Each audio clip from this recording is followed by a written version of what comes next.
تو عجیب بات ہے، آج یہ چیز بہت سے غیر مسلموں میں نظر آتی ہے، جس کی وجہ سے لوگ اسلام سے غیر اسلام کی طرف مائل ہوتے ہیں، جبکہ اللہ نے 1400 سال پہلے مسلمانوں کو حکم دیا کہ تم معاہدوں کی پابندی کو اللہ کا حکم سمجھ کے اس کو فالو کرنا، کیونکہ اگر تم نے معاہدے توڑے تو رزلٹ میں، نتیجے میں تم لوگوں کو اللہ کے راستے سے روکنے کا ذریعہ بن جاؤ گے۔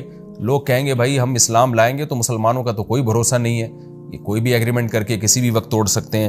تو آگے اللہ نے فرمایا کہ تم عذاب چکھو گے اس لیے کہ تم نے اللہ کے راستے سے روکا۔ کیا مطلب؟ روکنے کا ذریعہ بنے۔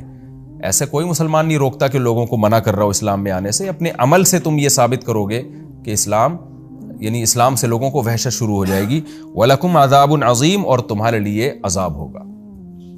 تو یہ تو عام ایگریمنٹ جو لوگوں کے درمیان ہوتے ہیں، اللہ نے اس کا تذکرہ کیا۔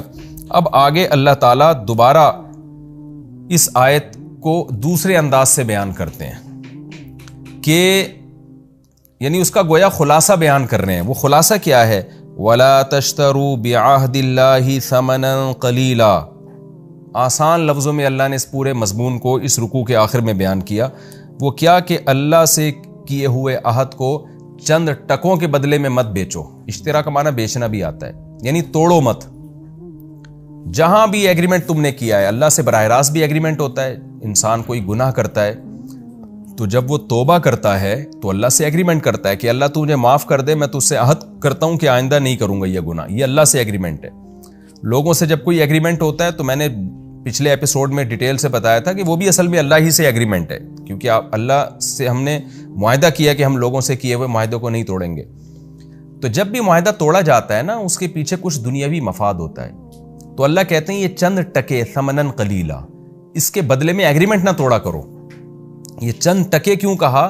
حالانکہ بعض دفعہ کروڑوں روپے کا فائدہ ہو رہا ہے، لیکن وہ کروڑوں روپے کا فائدہ، وہ کروڑوں روپے اصل میں دنیا چونکہ مسافر خانہ ہے، لہذا وہ چند ٹکے ہی ہیں۔ ان کو زیادہ سمجھنا یہ ہماری حماقت اور بیوقوفی ہے۔ معاہدہ پورا کرنے میں جو ثواب ملتا ہے اس کے مقابلے میں یہ چند ٹکے ہیں۔ آگے اللہ نے اس کو پھر ایکسپلین کیا، فرمایا انما عند اللہ ہوا خیر لکم، تمہارے اللہ کے پاس جو کچھ ہے ہوا خیر لکم، وہ تمہارے لیے بہتر ہے۔ ایگریمنٹ کو پورا کرنے کے نتیجے میں اللہ جو کچھ تمہیں دے گا وہ اس سے کروڑہ گنا بہتر ہے، ان کنتم تعلمون، اگر تم جانو۔ جب ہم کسی کو موٹیویٹ کرتے ہیں نا تو ہم یہی الفاظ استعمال کرتے ہیں، بھائی اگر تو میری بات سمجھ رہا ہے نا، تو سمجھ جائے تو میں بتاؤں جو مشورہ میں دے رہا ہوں اس میں تیرا فائدہ ہے زیادہ۔ تو اللہ تعالیٰ کا بھی یہی انداز ہے کہ ان کنتم تعلمون، اگر تم جان لو نا میری باتیں جو میں تمہیں کہہ رہا ہوں، تو جو کچھ اللہ کے پاس ہے وہ تمہارے لیے بہتر ہے۔ تم معاہدے توڑ کے چند ٹکے تم لے رہے ہو، یہ اس کی کوئی حیثیت نہیں ہے۔ تو اس میں وہ گناہگار بھی داخل ہے جو توبہ کرتا ہے، بلکہ وہ تو بہت بڑا مصداق ہے اس کا۔ کتنے لوگ گناہ کر کے توبہ کرتے ہیں، ایگریمنٹ کر لیتے ہیں اللہ تعالیٰ سے ہم دوبارہ نہیں کریں گے۔ چند ٹکوں کا مطلب کیا ہے؟ تھوڑی سی لذت۔ زنا میں تھوڑی سی لذت ہے، جو اگر آپ زنا سے بچیں گے آخرت میں جو ملنے والا ہے وہ اس دنیا سے بہت بہتر ہے۔ جنت کی حوروں کی شکل میں جو ملنے والا ہے۔ آپ تھوڑے سے پیسوں کی لالچ میں معاہدہ توڑ دیتے ہیں، اللہ سے کیا ہوا معاہدہ، نماز چھوڑ دیتے ہیں آج جبکہ آپ نے اللہ سے ایگریمنٹ کیا تھا نیند کی لذت حاصل کرنے کے لیے، انٹرٹینمنٹ کے لیے۔ تو اللہ ان تمام چیزوں کو اللہ تعالیٰ اس آیت میں بیان کر رہے ہیں کہ جو اللہ کے پاس تمہیں ملے گا نا، یہ دنیا کے چند ٹکے کوئی حیثیت نہیں ہے، اللہ کے پاس جو ملے گا وہ بہت بہتر ہے اگر تم جانو۔ آگے فرمایا ما عندکم ینفد، جو کچھ تمہارے پاس ہے فنا ہو جائے گا، اگر بہت زیادہ بھی مل رہا ہے تو ختم ہو جائے گا یہ۔ وما عند اللہ باق، اور جو اللہ کے پاس ہے وہ ہمیشہ رہے گا۔ تو دنیا کے چند ٹکوں کی خاطر نہ توبہ کو توڑا کرو اور نہ لوگوں سے کیے ہوئے معاہدے کو توڑا کرو۔ ما عندکم ینفد وما عند اللہ باق ولنجزین الذین صبروا اجرہم باحسن ما كانوا یعملون۔ اور فرمایا کہ تم اللہ سے کیے ہوئے معاہدے کو اگر پورا کرو گے نا تو اس کے بدلے میں ہم جو تمہیں اجر دیں گے، تو جتنا تمہارا عمل ہوگا اس کا بہت زیادہ اچھا اجر دیں گے ہم قیامت کے دن۔ اور اللہ نے یہاں یہ بھی فرمایا الذین صبروا، جو صبر کرتے ہیں۔ تو معاہدہ پورا کرنا، چاہے وہ اللہ سے کیا ہوا ہو یا مخلوق سے کیا ہوا ہو، اس کے لیے صبر ضروری ہے۔ جب آپ کسی گناہ سے توبہ کرتے ہیں تو اللہ سے آپ ایگریمنٹ کرتے ہیں، تو پھر آپ کا دل دوبارہ اس گناہ کی طرف جانے کا کرتا ہے تاکہ آپ اپنی خواہش کو پورا کر کے ایک لذت حاصل کر لیں۔ تو اللہ نے کیا فرمایا؟ اگر تم صبر کر لو گے نا، اس برائی سے بچ جاؤ گے اور اللہ سے کیے ہوئے معاہدے کو پورا کرو گے، تو صبر کے نتیجے میں ہم جو بدلہ دیں گے صبر کرنے والوں کو وہ تمہارے اس عمل سے کئی گنا بڑھ کر ہوگا۔ تو انسان تھوڑی سی لذتوں کی خاطر اللہ سے کیے ہوئے معاہدوں کو توڑ دیتا ہے، چند ٹکوں کی خاطر انسانوں سے کیے ہوئے معاہدے کو توڑ دیتا ہے۔ تو یہ آیت بہت زبردست آیت ہے سوچنے کے لیے۔ جب بھی آپ ایگریمنٹ توڑنے لگے نا تو یہ آیت یاد کر لیں، یہ آیت ہمیشہ کے لیے یاد کر لیں، اور یہ بہت زبردست کام آئے گی آپ کے۔ وہ کیا ہے، دوبارہ پڑھ دیتا ہوں، وَلَا تَشْتَرُوا بِعَهْدِ اللَّهِ ثَمَنًا قَلِيلًا، اللہ کے معاہدوں کو تھوڑے سے فائدے کے بدلے میں مت توڑا کرو۔ انما عند اللہ هو خیر لکم، اللہ کے پاس جو کچھ تمہارے لیے ہے وہ تمہارے لیے بہت بہتر ہے اس دنیا سے۔ ان کنتم تعلمون، اگر تم جان لو، ما عندکم ینفد، جو کچھ تمہارے پاس ہے، جو کچھ یہ خواہشات بھی اور یہ دولت بھی اور یہ عزت بھی اور یہ شہرت بھی، سب کچھ ینفدو ختم ہو جائے گا۔ وما عند اللہ باق، اور جو اللہ کے پاس ہے تمہارے لیے باقی، وہ ہمیشہ باقی رہے گا۔ وَلَنَجْزِيَنَّ الَّذِينَ صَبَرُوا، اور جان لو کہ جو لوگ بھی صبر کریں گے ان کو ہم جو بدلہ دیں گے، اجرہم، ان کا جو اجر دیں گے، بِأَحْسَنِ مَا كَانُوا يَعْمَلُونَ، جو عمل کریں گے نا اس سے کئی گنا بڑھا کر ہم ان کو اجر دیں گے اس کا۔ اگلی آیت میں اللہ نے ایک اصول اور ضابطہ بیان کیا کہ اے اللہ تو اگر ہم معاہدے کو پورا کریں اور توبہ کر کے اس توبہ پہ قائم رہیں، گناہ سے بچیں، تو ہمیں اجر دے گا کیوں؟ اس کا اللہ نے ایک اصول اور ضابطہ بیان کیا۔ دیکھو اللہ کے ہاں اصول ضابطہ یہ ہے، من عامل صالحا، جو بھی اچھا عمل کرے گا، من ذکرن، چاہے وہ مرد ہو، او انسا، یا عورت ہو، وہو مؤمن، بشرطے کہ اس کا ایمان ہو، مومن ہو۔ غیر مسلم کا عمل آخرت میں مقبول نہیں ہوتا۔ اگر مومن ہے تو کوئی بھی اچھا عمل کرے گا، فَلَنُحْيِيَنَّهُ حَيَاةً طَيِّبَةً، تو ہم اس کو دیں گے ضرور بالضرور ایک مرغوب زندگی۔ کیسی زبردست موٹیویشن ہے۔ دیکھیں انسان توبہ توڑتا ہے لذت حاصل کرنے کے لیے۔ ایک آدمی نے زنا سے توبہ کی، وہ کیوں توبہ توڑے گا؟ تاکہ زنا میں جو ایک لذت ہے وہ مل جائے۔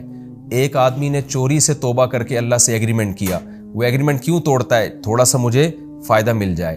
ایک آدمی لوگوں سے معاہدہ کرتا ہے، توڑ دیتا ہے، کیوں؟ تاکہ تھوڑا سا اس کو فائدہ مل جائے۔ اللہ کہتے ہیں یہ تھوڑا سا فائدہ تمہیں تھوڑا سا فائدہ تو دے دے گا، حیات طیبہ نہیں دے گا۔ تمہاری لائف اس سے اٹریکٹیو نہیں بن جائے گی، تمہاری لائف کی لذتیں نہیں ملیں گی تمہیں اس سے۔ تو حیاتاً طیبہ، مرغوب زندگی جب ہی ملے گی جب اس تھوڑے سے نفع کو قربان کر دو، تو پھر جو تمہیں زندگی ملے گی وہ مزیدار زندگی ہوگی۔ اس کی مثال ایسے جیسے کوئی ہیروئن پی کے چاہتا ہے کہ مجھے لذت حاصل ہو، مزے کی زندگی ہو، تو آپ بتائیں اس کی زندگی تو برباد ہوتی ہے نا۔ جو بچے رہتے ہیں وہ آرام سے زندگی گزارتے ہیں، جو نشے سے بچتے ہیں ان کی زندگی میں زیادہ سکون ہوتا ہے۔ تو برائی والی زندگی میں جو لذت ہے وہ ناپاک لذت ہے، وہ اٹریکٹیو نہیں ہے، وہ وقتی لذت ہے، اور برائی سے بچنے والی زندگی مرغوب زندگی ہے، اٹریکٹیو لائف ہے۔ یہاں علماء نے ایک نقطہ بیان کیا ہے کہ اس پر ایک اشکال ہوگا کہ ہم تو دیکھتے ہیں نیک لوگوں کی زندگیوں میں بڑی بڑی آزمائشیں آتی ہیں، غم ان کو بھی آتے ہیں۔ تو خوب سمجھ لیں اس آیت میں یہ نہیں ہے کہ اسے کوئی غم نہیں پہنچ سکتا، کوئی پریشانی نہیں آ سکتی، کوئی ٹینشن نہیں آ سکتی، آئے گی، لیکن دیندار آدمی جو شریعت کو فالو کرتا ہے اس کو ٹینشنوں میں بھی اللہ تعالیٰ ایک قسم کا سکون دیتے ہیں، اس کو صبر کی توفیق مل جاتی ہے۔ اس کی لائف وہی ٹینشنیں اگر کسی بے دین آدمی کو ملیں گی تو وہ ٹینشنیں اس کا بیڑا غرق کر دیتی ہیں۔